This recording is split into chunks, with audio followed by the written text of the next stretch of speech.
ప్రతి సంవత్సరం మాఘమాసం సందర్భంగా మాఘమాస చతుర్దశి నుంచి ప్రారంభించి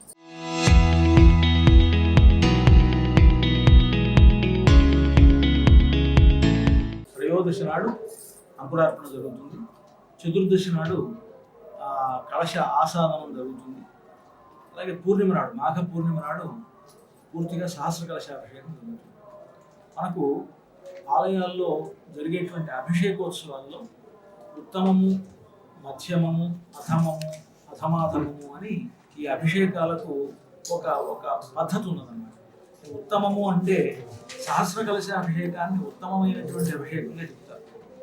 శాస్త్రంలో చెప్పిన పద్ధతిలో, అంటే ఆగమ శాస్త్రంలో ఉన్న పద్ధతిలో ఆ 1000 కలశాలను ఒక పద్ధతి ప్రకారం అక్కడ ఆసాదనం చేసుకుంటారు. వాటిల్లో ఆయా దిక్కులను అంటారు. ఒక్కొక్క దిక్కుకి 25 అలాగా చుట్టూతా కూడా 25 కలిసి ఉంటాయి. మళ్ళీ ఆ 25లో మళ్ళీ 9 అని ఇలాగా రకరకాలుగా దాంట్లో ఆ పద్ధతి అంతా ఉంటుంది. దానికి ఆసాదన చేసుకునేటువంటి విధానం కూడా ఎలా ఏ కలశాలు ఉండాలి, ఆయా కలశాల్లో ఏ ద్రవ్యాలు దాంట్లో చేర్చాలి, తీర్థ కలశాలు ఏమిటి, ద్రవ్య కలశాలు ఏమిటి అని ఇలాగా ఒక వివరమైనటువంటి పద్ధతిని మనకు ఆగమ సంప్రదాయం చెప్పింది. ఆ ఆగమ శాస్త్రంలో ఉండేటువంటి పద్ధతిలో ఈ సహస్ర కలశాభిషేకం అనేటువంటి దాన్ని సంకల్పించి దాన్ని చేస్తారు. ముఖ్యంగా ఈ మాఘమాసంలో ఎందుకు చేయాలి అని అంటే, ఈ మాఘమాసం అంతా కూడా స్నానానికి గొప్ప మాసంగా చెప్తారు. అంటే ఈ మాఘమాసంలో దైవానికి చేసేటువంటి అభిషేకమే కాదు, మనం కూడా చక్కగా నదీ స్నానం చేయడం కానీ, సముద్ర స్నానం చేయడం కానీ ఈ మాఘమాసంలో మనకు చాలా ప్రధానంగా ఉంటుంది. దానికి కూడా కారణం ఏంటంటే, ఈ మాఘమాసంలోనే శివరాత్రి వస్తుంది. శివుడు కూడా అభిషేక ప్రియుడు అంటాం కదా. శివుడు అభిషేక ప్రియుడు కావడానికి మాఘమాసంలో వచ్చేటువంటి బహుళ చతుర్దశి నాడే ఈ శివరాత్రి ఏర్పడి ఆనాడు శివునికి అభిషేకం చేసేటువంటి పద్ధతి, ఇవన్నీ కూడా ఒక ప్రత్యేకంగా ఇదంతా కూడా ఒక విధానం అన్నమాట. ఆ విధానాన్ని అనుసరించి భద్రాచల రాముల వారి ఆలయంలో కూడా ఈ మాఘ పూర్ణిమ నాడు మహామాఘి అని పేరు దీనికి. ఈ మాఘ పూర్ణిమ పురస్కరించుకొని ఉత్తమమైనటువంటి ఆగమశాస్త్రంలో చెప్పినటువంటి సహస్ర కలశాభిషేకాన్ని ఇక్కడ వివరంగా చేస్తారు. ఈ పూర్ణిమ నాడు చేసేటువంటి ఆ సహస్ర కలశాభిషేకానికి పూర్వాంగంగా అంకురార్పణ అనేటువంటిది త్రయోదశి నాడు సాయంత్రం కూడా చేస్తారు.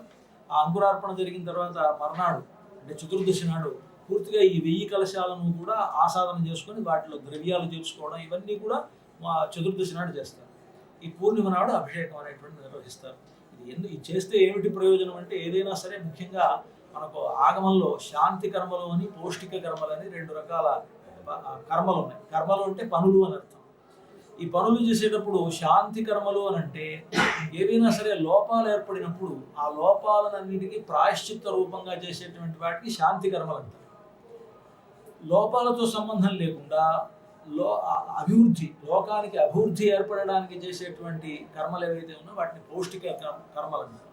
ముఖ్యంగా ఈ సహస్ర కలశాభిషేకం కానివ్వండి, ఇవన్నీ కూడా శాంతి కర్మల కిందకు వస్తాయి. అంటే శాంతి అంటే ఏదైనా లోపాలు ఉంటే ఆ లోపాలన్నీ కూడా సరిచేసేటువంటి ఒక ప్రాయశ్చిత్త రూపమైనటువంటి కర్మలుగా వీటిని చెప్తారు.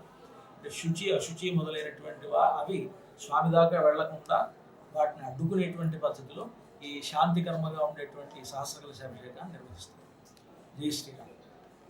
చరిత్ర సృష్టించినోడు ఇప్పుడు ఆ చరిత్రని తిరగరాయబోతున్నాడు. అబద్ధాల గోడల్ని బద్దలు కొట్టి నిజాలను రాగా మీ ముందుంచబోతున్నాడు. నిజమైన వార్తల కోసం వెంటనే డౌన్లోడ్ చేసుకోండి రా యాప్ని.